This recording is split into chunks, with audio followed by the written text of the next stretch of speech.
Assalamualaikum warahmatullahi wabarakatuh dan selamat malam untuk semuanya. Di sini kami dari kelompok ketiga yang beranggotakan saya, Sultan dan teman saya, Yogi dan satu lagi April.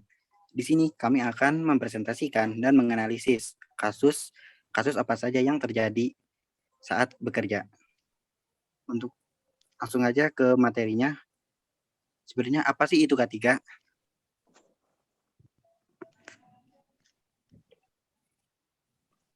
Nah, pengertian K3 itu sendiri yaitu keselamatan kesehatan kerja. Itu upaya perlindungan yang ditujukan agar tenaga kerja dan orang lainnya di tempat kerja atau perusahaan selalu dalam keadaan selamat dan sehat, serta agar setiap sumber produksi dapat digunakan secara aman dan efisien. Dikutip dari Kemnaker nomor 463 Men 1993. Untuk selanjutnya akan dibacakan oleh teman saya Yogi. Selanjutnya yaitu tujuan dari K3 itu sendiri. Ada 3 tujuan, yaitu 3 tujuan utama penerapan K3 berdasarkan Undang-Undang Nomor 1 Tahun 1970. Antara lain, melindungi dan menjamin keselamatan tenaga kerja dan orang lain di tempat kerja. Kedua, menjamin setiap sumber produksi dapat digunakan secara aman dan efisien. Yang ketiga, meningkatkan kesejahteraan dan produktivitas nasional. Untuk pengertian kecelakaan kerja akan dibacakan oleh teman saya April. Menurut Frank Ebert bertahun 1989, kecelakaan kerja itu adalah suatu kejadian yang tidak diinginkan yang dapat mengakibatkan cedera pada manusia atau kerusakan pada harta. Selanjutnya, di sini kita disuruh mengambil 2 kasus. Untuk kasus yang pertama, yaitu kecelakaan kerja, pekerja tertimpa bookman. Berikut ini adalah videonya.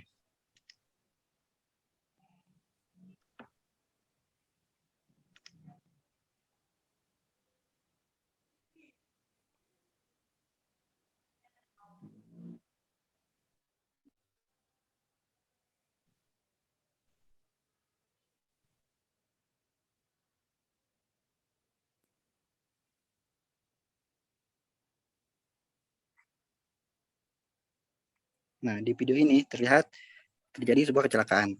Nah, di sini kami ditugaskan untuk menganalisis dari kejadian tersebut. Untuk analisisnya, silakan untuk saudara Yogi. Analisis kecelakaan kerja. 1. Analisis tempat. Sempit karena berada di beban kren yang banyak barang. Kedua, analisis cara kerja. Metode tidak efisien. Untuk analisis ketiga dan 4 bisa dibacakan oleh Mbak April. Analisis penyebab terjadi kecelakaan. Dalam video tersebut, operator kren tidak memperhitungkan beban yang dibawa, sehingga menyebabkan kawat besi tidak sanggup menahan beban tersebut. Kemudian, analisis terkait K3.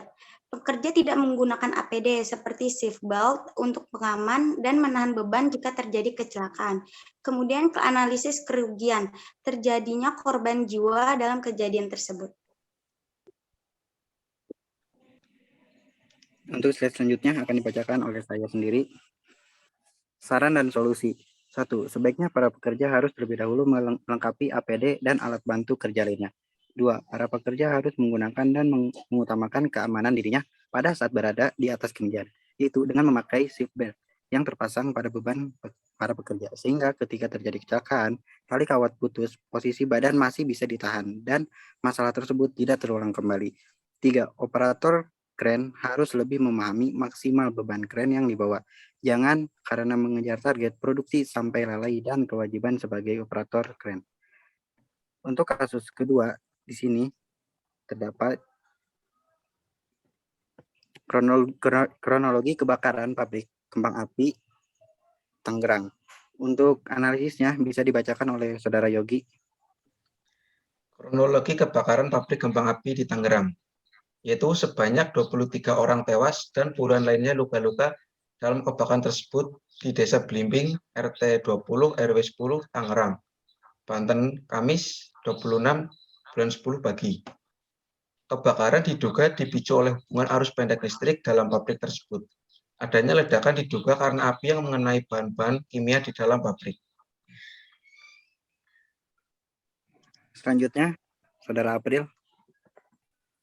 Dari kasus kedua, didapatkan analisis sebagai berikut. Standar bahan yang digunakan sebagai pabrik tidak memenuhi standar sebagai pabrik, namun lebih condong pada gudang. Terlebih, pabrik kembang api yang bahan bakunya sangat mudah terbakar. Yang kedua, banyaknya pekerja pabrik tersebut tidak terdaftar dalam asuransi atau BPJS. Yang ketiga, pabrik tersebut juga banyak mempekerjakan pekerja di bawah umur ataupun pekerja yang sudah dianggap non-produktif.